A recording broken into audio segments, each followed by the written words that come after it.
বলিউড দম্পতি রণবীর কাপুর ও আলিয়া ভাট প্রায়শই কোনো না কোনো কারণে খবরে থাকেন। তবে এবার অভিনেত্রীর অবাক করা একটি ঘটনা ফাঁস করলেন স্বামী রণবীর, যে ঘটনা সোশ্যাল মিডিয়ায় রীতিমতো ভাইরাল। এমন মহান ব্যক্তিত্বকে নাকি চেনেই না অভিনেত্রী।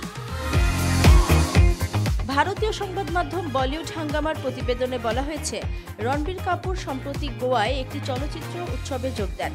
সেই সময় অভিনেতা তার স্ত্রী অর্থাৎ আলিয়া ভাটের সঙ্গে তার প্রথম সাক্ষাতের কথাও বলেছিলেন। ওই অনুষ্ঠানে স্ত্রী আলিয়াকে নিয়ে এমনই কিছু অজানা গোপন কথা জানালেন রণবীর কাপুর।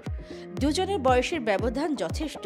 সেই সময় বয়স আরও কম আলিয়ার। প্রথম দেখাতেই নাকি রণবীর কাপুরের কাছে আলিয়া জানতে চেয়েছিলেন কিশোর কুমার কে। প্রশ্নের উত্তর দিয়েছিলেন অভিনেতা। শুধু আলিয়াকে নিয়ে নয়, সংস্কৃতি ও শিল্প নিয়েও অনুষ্ঠানে কথা বলেন রণবীর। বলেন, নিজেদের সংস্কৃতি ও শিল্পের উৎস সংরক্ষণ করে রাখা প্রতিটা প্রজন্মের দায়িত্ব।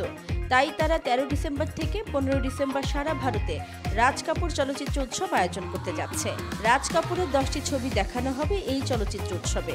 একই মঞ্চে আলিয়ার এই ঘটনা বলেন রণবীর। তিনি জানান, রাজ কাপুরের একটি জীবনী চিত্র তৈরি করার কথা ভাবছে।